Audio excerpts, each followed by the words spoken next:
DNA कॉपिंग आसानी से observe हम कर सकते हैं ईस्ट में, यानी यूनिसेल्युलर ऑर्गेनिज्म में। डीएनए कॉपिंग को ऑब्जर्व ही नहीं, हम उनका रिप्रोडक्शन देख सकते हैं। अब आप हर किसी को तो रिप्रोडक्शन करते हुए देख नहीं सकते, ये अनएथिकल है, मोरल नहीं है, ऐसा मोरल खिलाफ है उसके।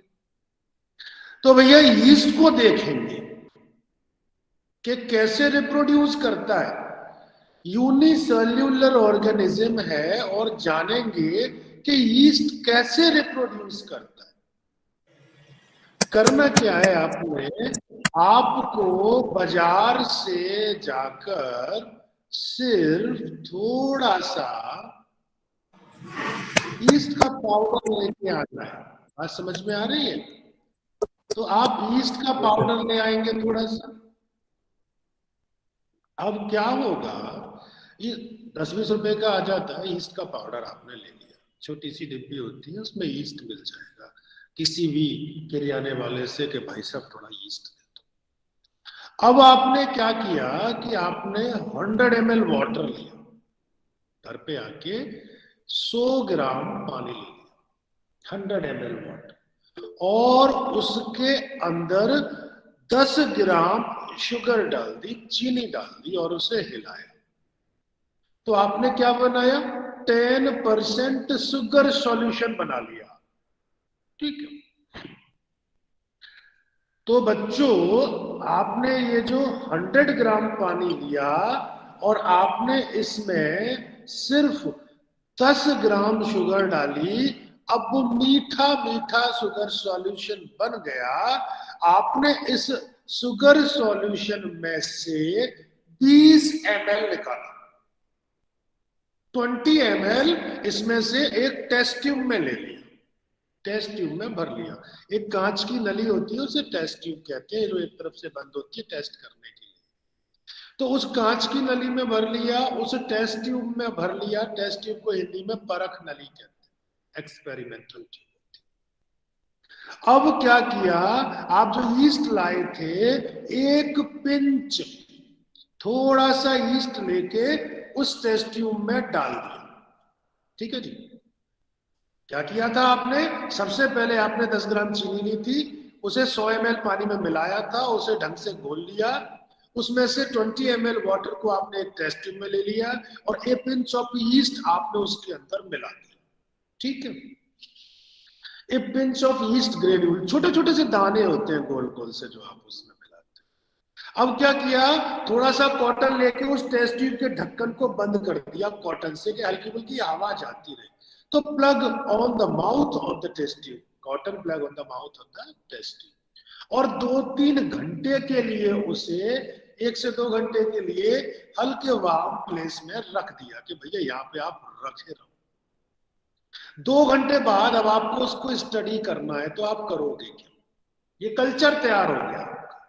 इस टेस्ट ट्यूब में से जब 2 घंटे बीत गए, तो थोड़ा सा एक ड्रॉपर से ड्रॉप निकाला, एक ड्रॉप से उसका एक पानी जरा सा लिया, उसमें ईस्ट का कल्चर हो चुका है, और आपने एक स्लाइड पे डाल दिया, टप, ये स्लाइड पे ड्रॉप पड़ गया, और इसके ऊपर एक कवर स्लिप रख दी, और नीचे लगा के माइक्रोस्कोप में देखा।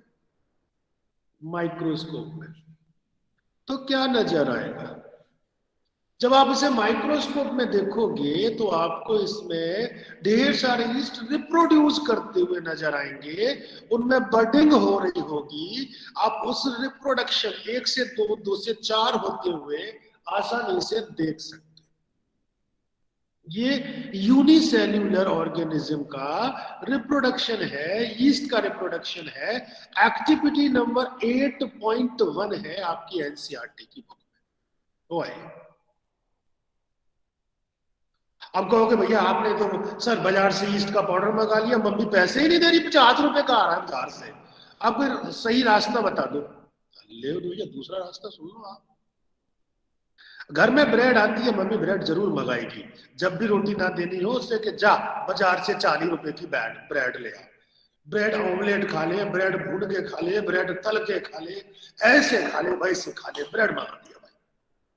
अरे ब्रेड मत खाया करो, मैदा होती है, अंदर घुस गई तो आसानी से निकलती नहीं। मम्मी से कहोगे माँ माफ कर, ब्रेड मत दे, चाहे 2 दिन भूखा रख ले, इस मैदे से बचो। खैर भाई, मुझे आपकी पर्सनल बातों में नहीं लेना, खाओ, मुझे क्या फर्क पड़ रहा है। तो आप ब्रेड जो घर पे आई, आपने एक ब्रेड ले ली और उस ब्रेड को खाने की बजाय अपने साइड में किसी कॉर्नर में रख दिया घर के में। ये एक्टिविटी नंबर 8.2 है, कूल एंड मॉइस्ट प्लेस में रख दिया आपने।